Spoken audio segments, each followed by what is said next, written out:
Hey everybody, it's Jason Blaha here, and once again it is time for a dynamic effort upper day, and this is my first day back training since my meet this weekend. I'm feeling pretty good. Lower back is a little bit sore, knees are slightly sore, right? Patellar tendons, so actually really the lower quad insertion, but otherwise I feel good. Upper body feels good because I really didn't go that hard on the bench. I got state records in the squat and the deadlift. So speed benching. Something I realized going into the meet, I noticed my pec tendons felt slightly inflamed. My wider grip bench hasn't really gone anywhere. I went in and just closed gripped at the meet. You know what? And it felt a lot more comfortable. So I'm like, you know what? Let's just keep working with closed grip for a while, right? My closed grip got up really good, and then when I did go and mess with wide grip, my wide grip had PR'd significantly. So the whole thing here is I'm just better with closed grip. Let's just work with it for a while. Let's just double down on the tricep training, do the stuff closed grip. I just said already the other day, I'm going to start doing my speed work heavier. We're going to go back down to slightly lower reps. We're going to go heavier. We're going to work closer to west side percentages, which is, what I did today. Obviously, it moves a little bit slower, and I'm perfectly fine with that. And of course, what's interesting here, though, even though my triceps seem to be really hammering triceps, is what brings up my closed grip. I don't feel my triceps when I do stuff like this.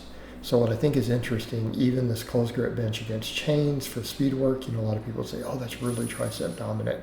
The only thing I feel is pecs, right? I feel my chest tremendously on this. I don't even feel my pectorals, my triceps. It's all pectorals as far as what I feel.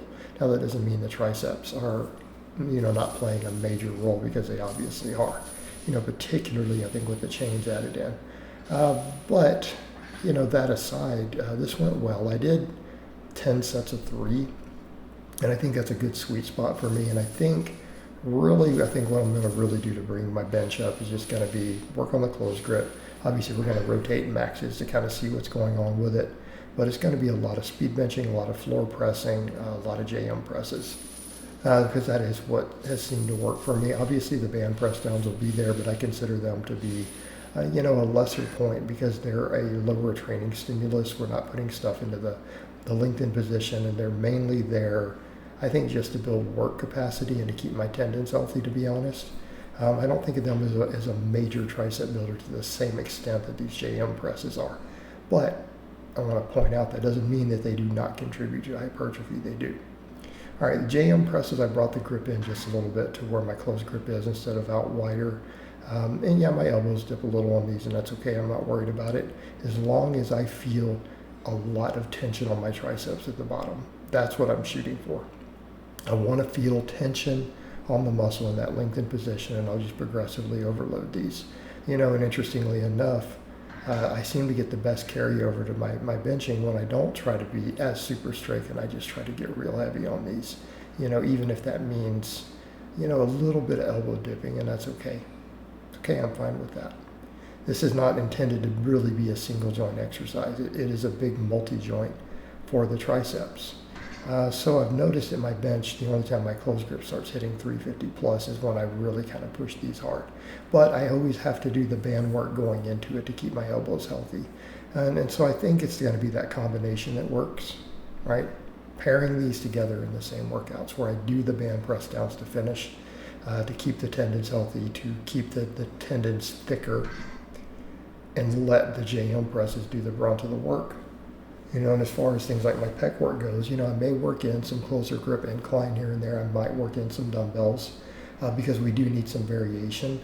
I think my main focus is going to be the speed bench on the speed days, and then on max effort days, I want to really push, some heavy floor pressing. And I may take that down to 5s and 6s just to do that, but only on that one day, only on max effort day.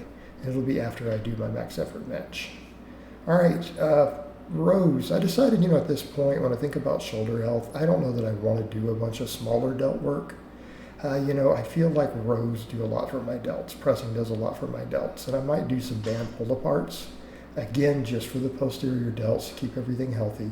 But I think if I keep the heavy focus on rows, they're going to be okay. And if I think in terms of longevity, sure, I like all the delt work I do, but I don't know that it's the best for our shoulder joints, particularly as we get older.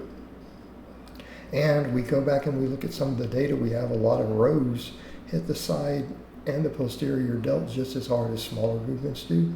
And again, I'm not pooping on smaller movements. I'm not saying not to use them because I prescribe them and I've used them quite a bit recently. But to be honest, I don't think my delts really got bigger as a result of that. If I'm going to be perfectly honest, I haven't seen any change. And I think really the key to big delts is just getting strong everywhere and to just get leaner. And I'm continuing to diet down. I'm going to get leaner. Obviously, I pigged out for the meet, but I gained, a lot less weight than I thought I would. I think the day of the meet, I weighed in at 217 at the meet. I was like 222 was my walk around. I only went up to like 229 after just completely gorging myself and consuming tons of salt and potassium and water and at least 8,000 calories after the weigh-in. I didn't gain that much weight. And I'm already back down. Yesterday I went back to my diet. And where am I at? I'm down to 103 kg. So I'll be back to 101 in no time, and I'll be walking around at under 220, I think, within another month. Within a month, at the rate I've been losing body fat, I'll just be walking around at that. And then if that happens, there won't even really be water cuts at all. I won't even skip breakfast. So, people are curious what I did to make weight, because I dropped way more than I planned on. I plan on just walking in at like 219, and I was 99.5 kg when I woke up, weighed in, got dressed and everything to head to the weigh-in. But that was 2 hours before I stepped on the scale, and I've lost another kilo. Or my scale's inaccurate, which means I'm lighter all the time than I think I am. But I weighed in on 2 different scales. I ended up being 98.5. All I did was skip breakfast. I kind of quit. I didn't eat anything after like 4 p.m. the night before. Kind of cut my water off around 6 or 7. Didn't have any more water other than to take some Benadryl before bed. So I had a glass then. And I just didn't eat or drink anything in the morning. And that pretty much knocked 5 pounds off of me for the weigh-in. Basically just skipping breakfast. So what do we do with the rest of this workout? After all the rowing, I did 4 sets of rows. I bumped the weight a little bit on those. I did band press downs and I did my standing curls. So we finished the day off with arm work. 3 sets of curls, 4 sets of band press downs. I feel like the 3 sets of curls is enough for me because I'm doing a lot of rowing. I just want to make sure on each of my upper days my biceps do get some stimulus. I do need them to be bigger than my worst body part. But band press downs, I went with the Rogue Blue, and because my breaks were so short supersetting these, I was really struggling to get reps at the end. I got 50 easy on the first set. I struggled to hit 40 on the remaining sets. And actually I didn't do 4 sets, I only did 3 because we did 5 sets of J-jump presses. That's plenty for triceps. It's plenty in one day because they're going to get hit again on Thursday on max effort day. But very happy with the workout today, so I hope it has been informative, and I will talk to you guys next time.